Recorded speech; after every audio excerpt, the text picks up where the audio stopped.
Many of us travel to leave our roots behind. But what if you grew up away from your roots? Can traveling help you reconnect with yourself? Let's find out.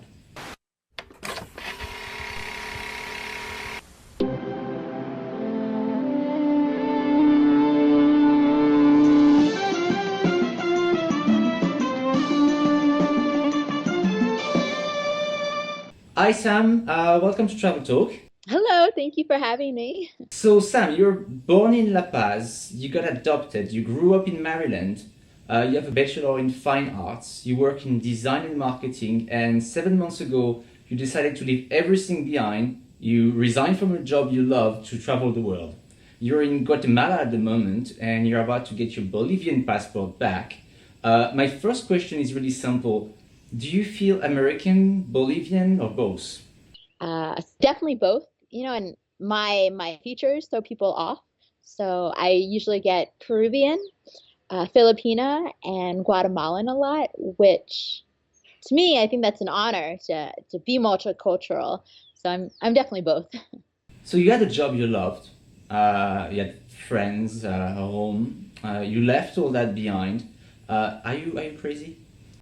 Probably. I'm definitely my own kind of breed. I don't march to a different drum. I definitely run to a different drum. I just, I think what's crazy is when we don't do what we want to do. We always have the power to catapult ourselves to something new. So what's crazy is why wouldn't you take advantage of that? The time is so precious. So crazy yes and crazy no. Uh, Most people travel to leave their home behind. You actually went back to your roots. Are you on some sort of like identity quest or something? Well, I think the first time when I went back to Bolivia in 2010, um, I mean, it never has been an identity quest. Rather, let that experience happen to me. But then, I was kind of hit full face with my identity because, in the States, especially, in Elkton, Maryland, my little county, little corner of Maryland, there's no other Bolivians. I don't, yeah, and like I don't think I had ever seen another Bolivian until college, I think. So then, yeah, I'm kind of forced to deal with the identity thing, I guess, but I've never, sought anything out. I just, whatever happens, happens. People ask me if I want to find my birth family or, my birth mom at least. And that's never, so that's also, that's what they call La Bombas here. So it's not an actual bomb, it's just fireworks. Oh, nice. Yeah, and when I first came, it was really loud, and I would jump. But if I meet my parents, that would be wonderful one day. But I'm not seeking that out. That's not the main objective. But it would be really cool one day. Did you feel like a physical connection with South America? Do you feel like can you feel that connection with that part of the world? Definitely, just because everyone looks like me, and I'm not short anymore. I'm normal. Um, one thing I did when I went the first time, I started this project called the Smile Project. And so, in my very minimal Spanish at the time, I would just set up a free photo booth and I would take a picture of anyone who wanted to get their portrait, their smile taken. And of course, I would say sonrisa, which is smile in Spanish. And some people did, some people didn't. But, I think the power of a smile it doesn't always lie in the mouth. It can be in the eyes, it can be from the heart. So after I would take their portrait, they would come back to the location in an hour and I would give them a copy. And for some people, that was their only portrait of themselves or their first time getting their portrait taken. And I got wonderful feedback. I did a couple hundred people. I did have some help as the project developed. We did two or three times in 2010. So that, especially now that I'm in Guatemala studying Spanish, I realized that truly is my life work. So the ultimate goal is the Smile Project in every country. So where it becomes not just me being the one to go to the countries and take smiles, but ideally I would like an interactive platform where anyone could log in and upload their smiles, and there would be this interactive map of smiles. You could go to Mozambique and just see their smiles, and you could go to Latvia or anywhere in the world. Yeah, that's a really positive project. That was the true homecoming and the connection with the motherland.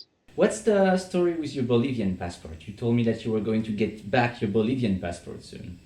That is the goal. It's a complicated one. I did finally, I published the blog, which I think might be the longest blog to date. But essentially, so I was a baby when I was adopted. And at that time, I came to the States with just my Bolivian passport and my identity card. And then I had my name changed. So I was born Carmen Farrell. Well, I was actually born, I don't know what my name was when I was born. Um, but my parents or whoever had me when I was a baby in Bolivia dropped me off at my orphanage. And then my orphanage named me Carmen Rosa Farrell, which is actually a very English name, except the Carmen part. And so when I came to the States, I went from Carmen to Samantha or Sam Kelly. And on my Bolivian identification has my Carmen name. So uh, I wanted the visa is very expensive to go to Bolivia, and I've always, now that I found out that I actually had another Bolivian passport, which I just found out in May, was mind blowing to me. And now I'm like, okay, well, let's be an actual dual passport holder. So I went to the consulate and they explained a really long process because my name is different, that they cannot change any of my Bolivian identification on American soil. Mm-hmm. And I would have to get all my adoption papers released, translated to Spanish, take them to the court, the local county court, the state court, the depart. There's like three departments, and then like Secretary of State, um, and it's just a lot of work just in the states, and then have everything go to Bolivia, hire a Bolivian lawyer, and hope that they would issue me a Sam Kelly Bolivian identification. Why is it so important for you to get it back? I think, well, it's really exciting to be a dual passport holder, but I think I'm finally really coming full circle. I've been fortunate enough to go back twice, and I have almost a thought that if I go back that third time, it'll probably be for, a few years. So I can really launch that Smile project. And I think it would be great. What's your vision of the US now that you're thousands of miles away from it? Yikes. I'm definitely concerned on the immediate horizon for the political race. Mm-hmm. I think that I don't think America's ready for either of them.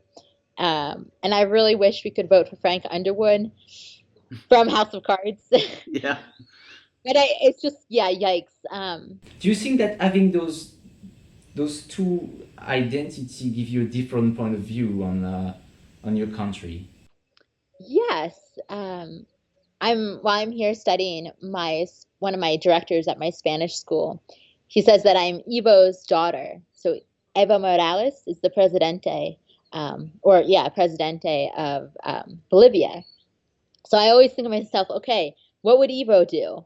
And I don't think Evo would build a wall. Evo would build a No. wall around Bolivia. I don't think anyone sane will build a wall or wear a toupee like that guy. But yeah. Yeah, well, if you have fake hair, you can't be trusted anyway. Um, but yeah, and then I think, the issues with Hillary is I don't really trust her at the end. I mean, I definitely don't trust Trump, but I don't trust Hillary either. If you even have to put yourself in a jeopardizing situation with your email, and that might be the last thing, that's a priority for you, but you shouldn't even have to be in that situation. Just little things like that. Like if we just found out about this and you got away with it, what else is there? So you problem is that you have to choose between two bad person who probably won't help the country in any way. Yeah. Yeah, yeah. I really would like to talk to Evo about this issue. What would Evo do? Um, what kind of advice would you give to someone who wants to leave everything behind, like you did, like quit his job and go on a journey? So I have a phrase that works for everything. Start with your heart, never wait on change, and smile on. So you got to start with what you want in your heart, because your brain and your logic will totally convince you otherwise. You know, there's never going to be that perfect time. You probably will never have that much money or that much money you want for your journey. So you have to start with your heart. Never wait on change. Kind of goes back to being a catalyst. Only you can be your own catalyst. And smile on, going back to the smile project.